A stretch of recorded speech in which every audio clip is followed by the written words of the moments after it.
The first thing I noticed wasn't the flowers or the music. It was the way my hands shook when I picked up the wedding program. Face down on a chair, edges curled like someone had dropped it in a hurry. I flipped it over, already uneasy, and the second line nearly knocked the air out of my chest. Father of the bride, Martin Kessler. For a moment, I actually blinked, as if my eyes were lying. The letters shimmered in gold foil, deliberate and elegant. Not a typo, not a placeholder, a choice. My throat tightened so fast I had to steady myself on the back of the chair. I hadn't expected tears, but one burned at the corner of my eye before I swallowed it back hard. No scenes. Not here. I scanned the rest of the page. Every mention of father pointed to him. Not me. Not once. My stomach dropped in that cold, familiar way I hadn't felt since the night my ex-wife left. A deep, hollow kind of falling. Someone walked past and said, "Oh, are you with the Kessler side?" My jaw clenched before I could answer. I slipped out of the hall into the chill air outside. The smell of wet leaves and chimney smoke sharp in my lungs. I tried to breathe normally, but my chest kept stuttering, the way it did when Clara was little, and I'd panic every time she coughed in her sleep. My phone buzzed. "Clara. Dad, can you come to the bridal room? Need to ask something real quick." That word, ask, made something twist in me. The walk to the bridal suite felt longer than it should have. My fingers were still numb around the program. I could feel my heartbeat through the paper. "Come in," she called when I knocked. And there she was, my daughter, adjusting the lace on her dress, lavender pinned in her hair. She looked beautiful, glowing, older than I remembered. But when her eyes met mine, something flickered. Guilt, maybe, or dread. "Dad?" she started, already wringing her hands. "Hey, sorry for the chaos. Today's insane." I nodded, because I couldn't trust my voice. She took a breath, then another, like she was psyching herself up. "Look, I've been trying to say this all morning, but everything's been nuts." Her eyes darted everywhere, but at me. Mom and I were talking, and she thought it would avoid a lot of drama if... She inhaled sharply. "If Martin walked me down the aisle." There it was, said out loud. She rushed to keep talking, as if speed could soften it.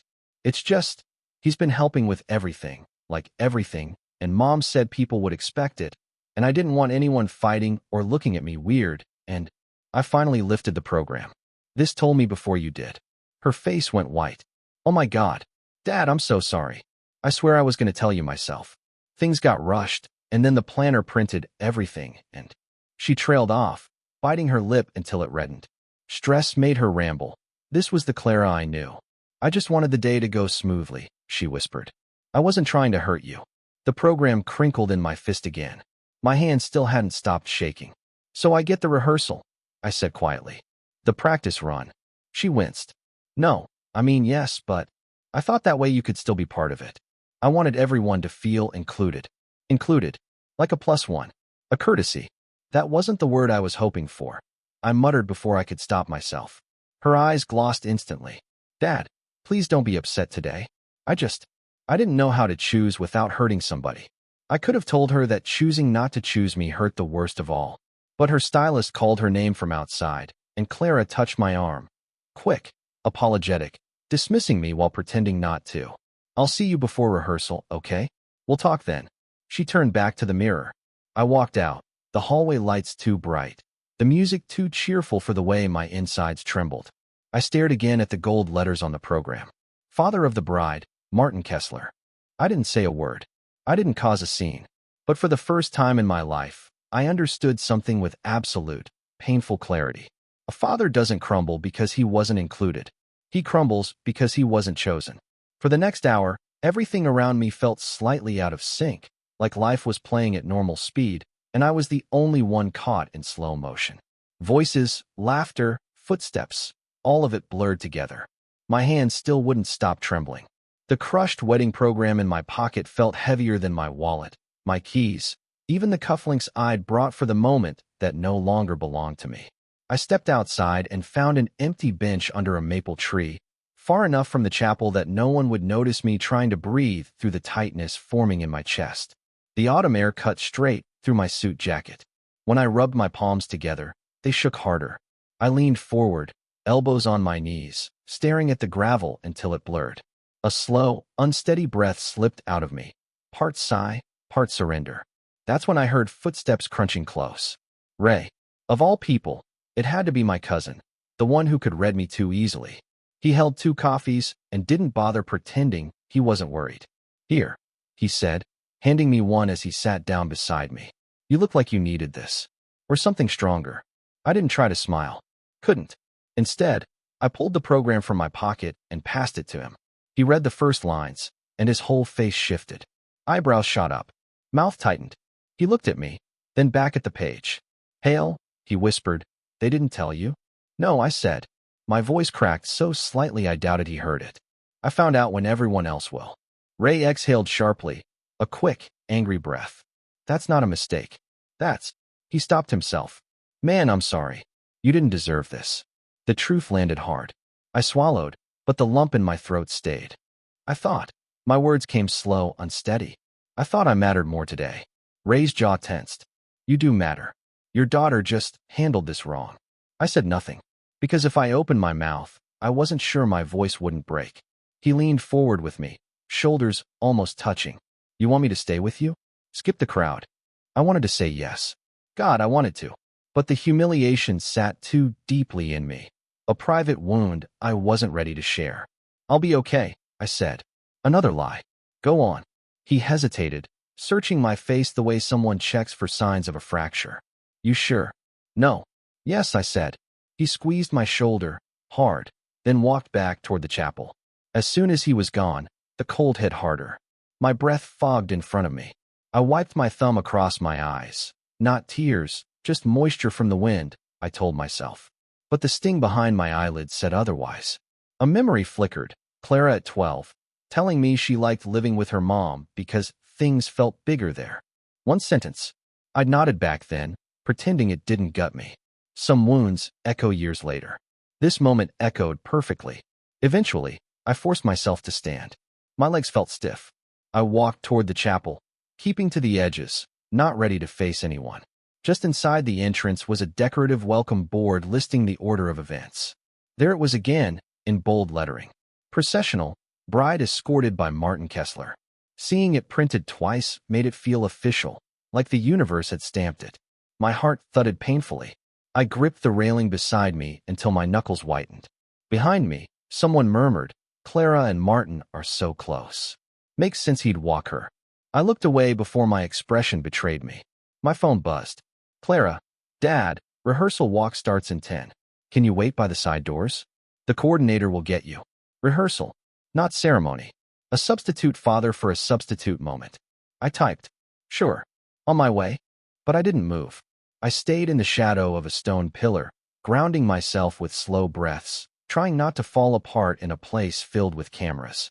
Through the open chapel door, I caught a glimpse of Clara stepping in for photos, surrounded by people shaping her perfect day. She laughed at something someone said. She looked happy. She looked complete. And for the first time in my life, the truth struck with cold precision. Showing up for someone doesn't guarantee they want you there. Sometimes it just means you were easy to replace. The rehearsal walk never happened. Not because I refused, but because no one ever came for me. I stood by the side doors like Clara asked, hands tucked into my pockets to hide the tremor running through them. The coordinator rushed past twice, her headset hissing with frantic instructions. Guests drifted around me, offering polite nods, asking for directions, barely noticing the man waiting for a moment he'd been quietly demoted from. 10 minutes passed. Then 20. Through the chapel wall, I heard muffled voices, laughter, applause, the photographer calling out positions. Bride, step forward, groom, hold her hand, chin up. That's perfect. My chest tightened with each instruction. This was supposed to be my moment. A practice walk, sure, but it had been something. Now even that had gone on without me. I pressed my palm against the brick wall beside me, grounding myself. The cold seeped into my skin, and for a second I thought the numbness might calm me. It didn't. I stayed until it became obvious no one was coming, until the humiliation settled into something thicker and quieter. I slipped away before anyone noticed. By the time I reached my car, my phone buzzed. A missed call from Clara, then a voicemail. I stared at the notification for a long moment, thumb hovering. A small, sharp ache pressed behind my ribs, the kind that comes right before saying something you'll regret. I didn't trust myself yet, But I hit play anyway.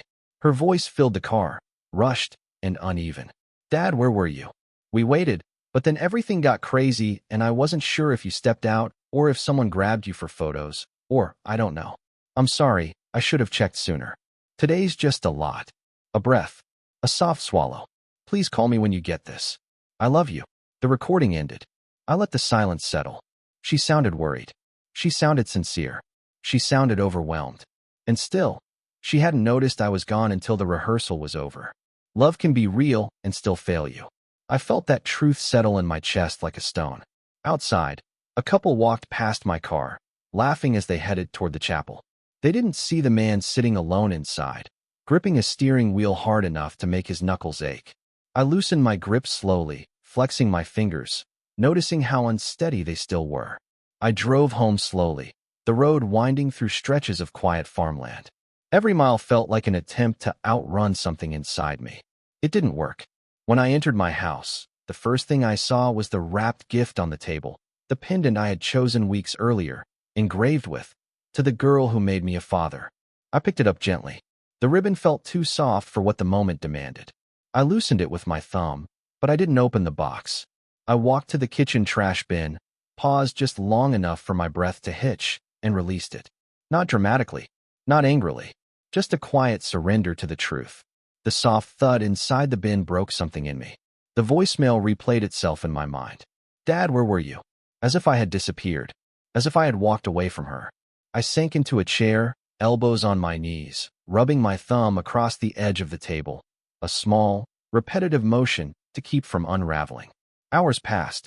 I didn't remember turning on the lamp. I didn't remember sitting back or straightening up. I only remembered the ache. When I finally reached for my phone, it buzzed with a new message. "Clara, Dad, just checking in. Are you home? Everything okay?" I typed slowly, carefully. "I'm home.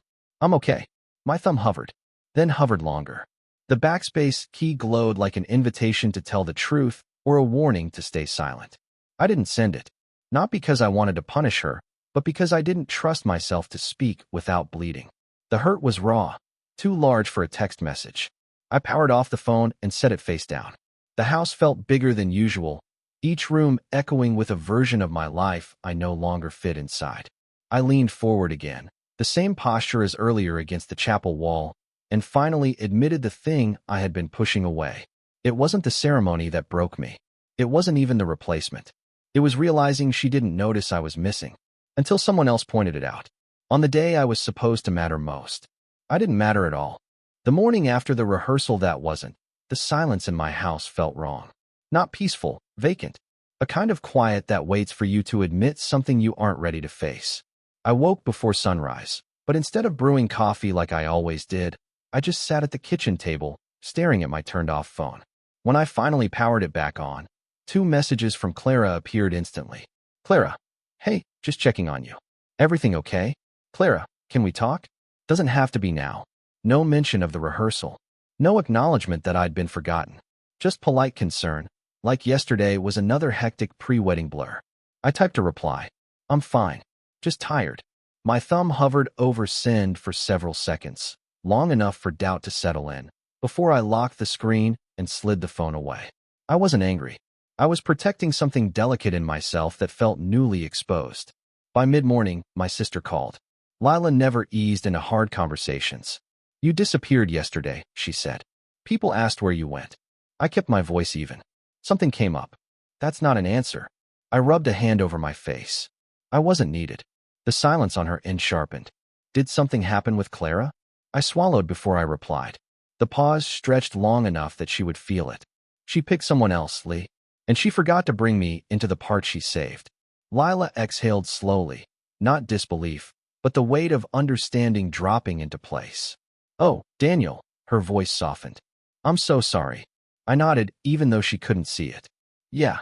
You're still going to the wedding, right?" Another pause. Longer. "I don't know. Daniel. I don't." I repeated, firmer. "I don't know." We said our goodbyes quietly. When the call ended, the house felt even bigger. I tried distracting myself, straightening a few shelves, wiping down the counter, folding a blanket on the couch. Normal tasks. Simple ones. But every attempt fell apart halfway through. as if my body knew I was going through motions that no longer meant anything. Eventually, I found myself standing in the hallway, staring at Clara's graduation photo. She'd been 18 then, cap crooked, smile wide, clinging to me like I was the anchor in her world. I lifted my hand halfway toward the frame before letting it fall back to my side. Touching old joy hurt too much today. By late afternoon, the doorbell rang. A spike of hope, foolish, immediate, jolted through me. But it wasn't Clara. It was a delivery driver holding a white garment bag. "Suit from Birchford Tailoring?" he asked. "Final adjustments." I stared at the bag a moment too long. The timing felt cruel. "Yes," I said quietly. "Thank you." After he left, I hung the suit in the closet. The hanger creaked under the weight, even though it wasn't heavy. It felt symbolic, something strained under the pressure of expectations that no longer fit. I closed the door gently. A few minutes later, my phone buzzed again. "Clara, Dad. I'm really worried. Just tell me you're okay." This time, I typed, "I'm okay." A lie softened into something almost true. I was standing, breathing, functioning. But emotionally, I felt like a house after someone moves out, everything intact, but echoing. Still, I hit send. Her typing bubbles appeared instantly, blinking on and off, like she kept starting to say something real but couldn't choose the words. Finally, "Clara, okay. We'll talk tomorrow?" Tomorrow. As if tomorrow would untangle the hurt she still didn't understand she'd caused. I set the phone down and leaned back, feeling a dull ache bloom behind my ribs. The kind of ache that doesn't demand attention. It just waits. It wasn't her replacing me that broke something. It was her not seeing the size of the space where I used to stand. By evening, I found myself in front of the closet again, staring at the closed door, the suit behind it, separated from me by a thin slice of wood. Could I really watch her walk down the aisle with someone else? Could I stand among smiling guests knowing I'd been demoted quietly, politely, efficiently? Could I swallow that hurt without it twisting into something I didn't want to become? The truth rose slowly, like a tide that couldn't be stopped. Maybe I shouldn't go. Not to punish her. Not to make a point. But because some wounds don't belong on display. And because showing up is meaningless when the story has already moved on without you. The next morning, I woke with a strange steadiness. Not calm, not peace, but something shaped like finality. It felt like the moment after a storm passes, when the world is unnaturally still and you finally understand what's been destroyed. I wasn't going to the wedding. I hadn't spoken the words, not even to myself, but the decision lived there in my chest, quiet and immovable. I walked through the house with a kind of purposeful softness, the kind people use when they've made up their mind about something painful. The suit lay folded across the bed. I touched the garment bag once with the back of my hand, then moved it aside. I opened the closet, stared at the empty hanger where it once hung, and felt no urge to put it back. Around 10 a.m., I stepped outside to get the mail. The morning air was cool, carrying the smell of damp earth. Across the street, Mrs. Callahan watered her hydrangeas, humming a tune I couldn't place. When she saw me, she smiled warmly and waved. I lifted a hand back, pretending the world still made sense. "Hey," a voice said behind me. I turned to see Ray standing at the bottom of my porch steps, hands shoved deep into his jacket pockets. He looked unsure, a rare sight for a man who usually walked into rooms like he owned the floorboards. "I called you twice," he said. "Wanted to make sure you were, upright." I nodded. "I'm fine." "You don't look fine." I didn't ask for honesty. I murmured, but a small, tired smile softened the words. He stepped onto the porch, then paused, searching my face. "There's something I think you should know. Not to make things worse, just so you're not in the dark." My stomach tightened, barely. He exhaled sharply, bracing himself. "After you left yesterday, I overheard Clara talking with the planner and a couple bridesmaids. I didn't move. She said she figured you'd be okay with Martin walking her because, well," he stopped, choosing his words carefully, "because you've always been easygoing. You don't make a fuss. You adjust. She said you're steady, and that she knew you'd support whatever made the day smoother." A slow breath escaped me, quiet, but heavier than I intended. Ray held up his hands. "She wasn't insulting you, Daniel. She meant it like a compliment. But hearing it, I don't know. It bothered me. It bothered me too. Not because she meant harm, but because she didn't see the harm she'd done. All those years of being steady had taught her something without me realizing it. She believed my heart could not break. because I'd never let her see it crack. I looked out toward the street. Thank you for telling me. Ray hesitated. Whatever you decide, just make sure it's a choice you can live with. He stepped off the porch, then paused one more time. Weddings last a day, he said softly. But fathers, you only get one. When he left, the silence on the porch felt thick, almost physical. I stayed there a long time before going back inside. In the hallway, I opened the drawer that held Clara's old keepsakes, birthday cards, ticket stubs, the clay handprint she'd made when she was 5. I didn't touch any of them. Just looking felt like pressing on a bruise. My phone buzzed. Clara, Dad, can we talk today? I really want to. I typed. I need some time. Deleted it. Typed. I'm trying to figure some things out. Deleted that too. Finally, I sent. We'll talk later. A pause. Then her reply. Clara, okay. I love you. I stared at the words, feeling them land somewhere deep but uncertain. Love wasn't the issue. Understanding was. Choice was. Awareness was. I set the phone face down and returned to the bedroom. The garment bag sat neatly folded where I'd left it. I picked it up and placed it in the back of the closet, behind an old winter coat. Not hidden. Not dramatic. Just put away. The way you put away something that no longer belongs to the moment you're living. As I closed the closet door, the decision inside me settled completely. I wouldn't go. Not to punish her. Not to make a scene. Not to force guilt into a day meant for joy. But because standing in that chapel, watching another man walk my daughter down the aisle, would carve something out of me I might never recover from. Some absences are not abandonment. Some absences are a form of self-respect. And for the first time in my life, I chose myself. I spent most of the next morning pretending to be busy, rearranging books that didn't need rearranging, wiping a spotless counter, opening and closing the same drawer 3 times without taking anything out. My movements felt detached, mechanical, as if I were watching someone else go through them. Around noon, a car door shut outside. I froze. A few seconds later, footsteps approached the porch. Then a knock, soft, hesitant, almost apologetic. Dad, Clara's voice, thin through the door. My fingers tightened around the back of the chair beside me. A small tremor moved through my hand before I forced it still. Another knock. Dad, please? I walked to the door slowly, steadying my breath before opening it. Clara stood there in jeans and a sweatshirt. No makeup, her hair pulled into a messy bun. She looked younger like this, and frightened in a way she was trying hard to mask. When our eyes met, she exhaled shakily, as if relieved I hadn't disappeared entirely. Can I come in? She asked. I stepped aside. Of course. She entered hesitantly, her gaze drifting across the living room like she wasn't sure she still belonged in the space. She touched the edge of the couch with her fingertips, a small, anchoring gesture. Dad, she began, her voice already unsteady. I feel like something's wrong. A humorless breath escaped me. Something? She flinched. I mean with us, she corrected quickly, fear flickering in her eyes. You've been distant, and I don't know what's happening. I moved past her and sat down slowly, my knees aching slightly from tension. She watched me with barely concealed worry, a subtle tremble in her hands, her shoulders tight, her throat bobbing in a swallow she couldn't hide. I told you I needed time, I said. I know, she whispered, twisting her fingers together. But not talking to me feels like a punishment. My chest tightened, not with anger, but sadness. I'm not punishing you, I said softly. Then what is it? Her voice cracked, betraying more emotion than her words did. Why does it feel like I did something unforgivable? I gestured for her to sit. She obeyed, her posture small, her movements uncertain. I let a long moment pass. She needed to feel the weight of it, not rush past it. Finally, I said, Clara, you made a choice for your wedding.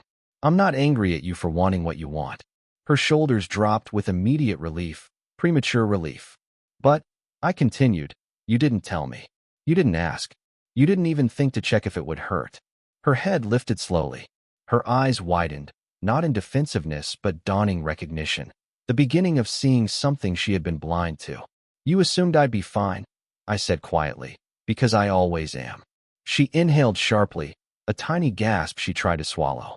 I didn't think you'd take it that way, she whispered. I know, I said. That's exactly why it hurt. She looked down, her voice fraying. Mom said it would avoid drama, and Martin was helping so much. It just seemed easier. I wasn't trying to replace you. I nodded. I know you weren't trying to. But the result is the same. Her breath stuttered again. Dad, I never wanted to make you feel like you didn't matter. I leaned back, my hand briefly gripping the arm of the chair, a small, physical brace before the truth. But I did feel that, I said, and I'm still feeling it. For a moment, she didn't speak. Tears gathered at her lower lashes, but she blinked them back hard, pride and shame fighting in her throat. Then she asked the question she had been avoiding since she walked in. Why didn't you come to the rehearsal dinner? I hesitated, letting the truth settle between us before offering it. Because I didn't feel like I belonged there, I said simply. Not in the way everything was arranged. She swallowed hard. Dad, that's not fair. You do belong. Clara, I said gently. Belonging isn't the same as being included. Her face crumpled at that. Just slightly, but enough to show a crack forming. She whispered, Are you still coming to the wedding? I held her gaze. I don't know yet. She nodded slowly, her chin trembling. Okay, she finally whispered. I understand. She didn't fully, but she understood more than she did yesterday. She stood, wiping her cheeks quickly, embarrassed by her own emotion. At the door, she paused. I love you, Dad. I love you too, I said, steady, true, and no longer a bandage. She stepped off the porch with hesitant footsteps, as if uncertain of the ground beneath her. And for the first time in my life, loving her didn't mean abandoning myself. Clara left my house wearing a brave, brittle smile, but the way her shoulders folded inward as she walked down the driveway told the truth. She'd felt the shift between us, and she didn't know where to put it. I watched her car disappear around the corner. The silence she left behind wasn't peaceful. It vibrated, a low, constant hum of something unresolved. I tried reading, cleaning, making tea. All of it felt like pretending to breathe. By late afternoon, I turned my phone back on. A missed call from my sister. Strange. Then a message from Ray. Ray, call me when you can. It's about Clara. My chest tightened. I called immediately. He answered on the first ring. His voice was low, urgent. Daniel, where are you? Home. What's going on? A sigh, long and heavy. She's not holding it together. I gripped the edge of the counter, my thumb pressing hard into the wood. What happened? We're at the rehearsal dinner, he said. And everything was fine until someone, one of the groom's uncles, asked loudly. So where's her real dad? Haven't seen him. I closed my eyes. Ray continued. Before Clara could answer, your ex-wife chimed in with something. My stomach dropped. What did she say? He hesitated. She said, he's just being dramatic. It's what he does. The words hit harder than I expected. Not loud, but deep, like a blow to a bruise I didn't know was still raw. I steadied myself on the counter, feeling the tremor in my grip. I see, I whispered. Clara didn't, Ray said. Not at first. But the moment her mom said that, she froze. And then the uncle laughed, just a short, careless laugh. And Clara, she broke. I pictured it. Her face crumpling, the air leaving her body in a sharp inhale, the realization hitting her like cold water.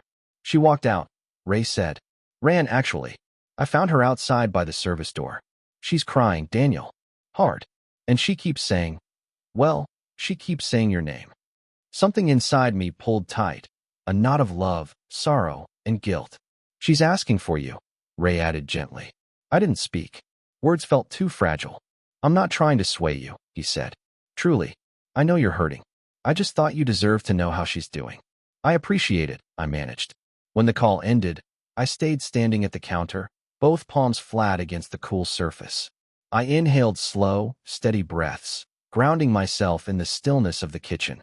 Her mother calling me dramatic, as if decades of steady fatherhood could be reduced to theatrics, as if the hurt I'd swallowed for years was a performance. And Clara hearing it, publicly, must have hit her harder than anything I could have said. My phone buzzed with a new message. Clara, Dad, can we talk? Please. I didn't answer right away. Another text appeared. Clara, I know you're upset. I know I didn't get it before. But after today, I see it now. At least part of it. Then, Clara, I'm trying, Dad. I'm really trying. Her words were unsteady but honest, the kind that come when someone has finally run out of excuses and is left only with truth.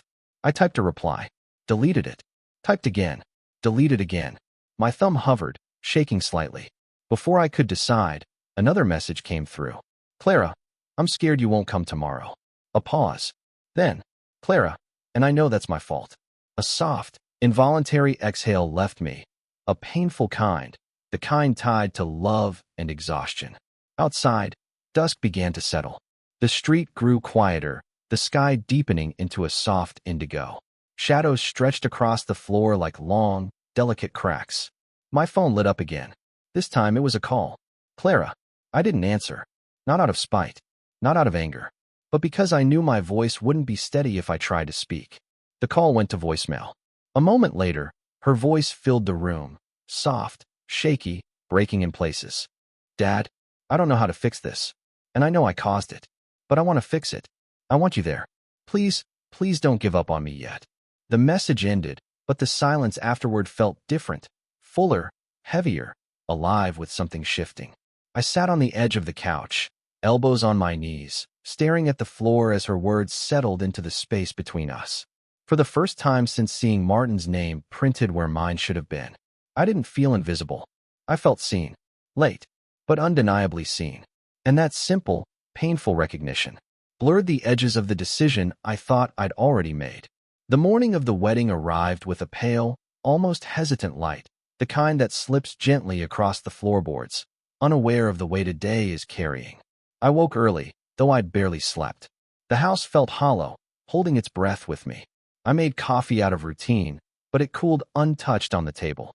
Clara's voicemail echoed through the quiet. Please don't give up on me yet. I replayed it twice, then stopped myself from a third. Not because it hurt too much, but because listening again wouldn't tell me anything I didn't already know. By 10, I was still sitting at the table, hands folded, staring out the window at a world that looked unchanged while everything inside me wasn't. I told myself I wasn't going, that I had made peace with it, that staying home was self-respect, not abandonment. But around 11:15, 20 minutes before the ceremony, I stood without deciding to stand. It wasn't clarity. It wasn't forgiveness. It wasn't even hope. It was something quieter. The simple truth that I couldn't not be nearby. I changed shirts. Not the suit. That stayed in the closet. This wasn't about reclaiming a title. It was about being present without surrendering myself. Keys in hand, I walked out the door. The chapel sat on a hill overlooking the river, white stone glowing faintly under soft midday sun. Guests were already filing inside, their voices rising and falling in warm, oblivious waves. I entered through a side door, unnoticed. Good.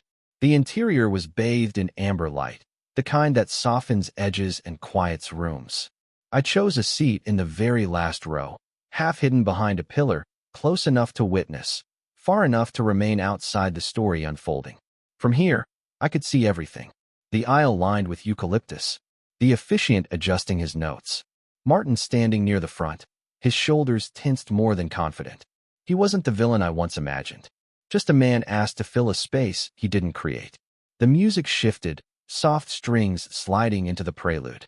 Guests rose to their feet in a synchronized swell of sound and rustling fabric. Then the doors opened.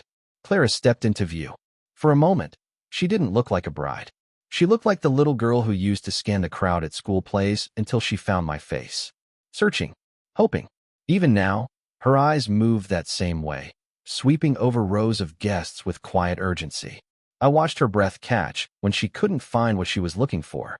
Then her gaze reached the back. Our eyes met. Her entire expression changed, a soft shock, a trembling relief, 1,000 unspoken apologies flickering across her face. Her fingers tightened around the bouquet. Her shoulders released a breath she didn't know she was holding. No words, just recognition. She gave the faintest nod, small, but full of meaning. A gesture that said, "Thank you for coming. I see you. I'm sorry. I love you." All at once. She pressed her free hand briefly to her heart. A tiny movement, but unmistakably for me. Her mother touched her elbow. Ready? Clara didn't move right away. She looked at me one more time, a glance that anchored her before she took her first step. Martin walked beside her, stiff at first, then gentler when he realized the moment wasn't about him. Clara didn't lean on him. She walked with her own weight, her own awareness. Halfway down, she glanced back again, quick, almost shy, checking, confirming, making sure I was still there. I was. And for the first time in a long time, Being in the back didn't feel like being pushed aside. It felt intentional. Steady. Right. She reached the altar. The ceremony began. Words floated through the warm air. Vows, promises, futures being shaped. And in the middle of it, her eyes flicked toward the last row again. Just once. But once was enough. When the officiant pronounced them married, applause filled the chapel. Clara's smile was bright, real. Not untouched by pain, but strengthened by it. As everyone stood to cheer, I slipped out the side door, the same way I entered. Quietly, respectfully, without needing to be part of the spotlight. Outside, the sunlight felt warmer than it had that morning. Not because anything dramatic had changed, but because something inside me had softened. Being seen didn't mean being at the center of her world. It meant being looked for, even from across a crowded room. And in that brief, fragile moment when Clara found me at the back of the chapel, something inside my chest, something tight and long-wounded, finally loosened. It took a few days before Clara called. Not with panic, not with tears, just a soft, steady voice I hadn't heard from her in years. "Dad, can we talk?" Not about the wedding. About us. So we met at a small cafe near the river, a place she used to love when she was 13, back when she ordered hot chocolate even in July. She arrived early. I could tell, because her cup was already empty, and she kept smoothing the edge of the napkin like she was practicing what to say. When I sat down, she looked at me with eyes that still carried the glow of the wedding, but also something deeper. A kind of humility, a kind of courage. "I owe you a lot of apologies," she said. "No," I answered gently. "You owe yourself understanding first." She smiled at that, tired, grateful. We talked for a long time, not just about what happened, but about all the smaller moments over the years where I'd stepped aside without realizing she'd come to expect it. She cried once, quietly, quickly, when she admitted that seeing me in the back row broke her and grounded her at the same time. "I thought you wouldn't come," she whispered. "I thought so too," I said. We laughed at that, in a bittersweet way. Before we left, she reached across the table and squeezed my hand. "I'll get it wrong sometimes," she said. "I will too," I answered. "But I don't want you to disappear when I do." "I won't," I promised. And for the first time, I knew I meant it without swallowing myself to say it. A week later, I found an envelope in my mailbox. Inside was a photo from the wedding. Not the posed ones, not the aisle. It was a candid shot. Clara standing at the altar, eyes glancing toward the back of the room, toward where I had been sitting. On the back, in her handwriting, "I found you. Thank you for being there, even when I didn't know how to show I needed you. I love you, Dad." I placed the photo in the same drawer where the keepsakes lived. Not as a replacement, as a continuation. Because some stories don't end with an aisle. Some end with two people finally looking at each other, and both choosing to stay in the light that follows.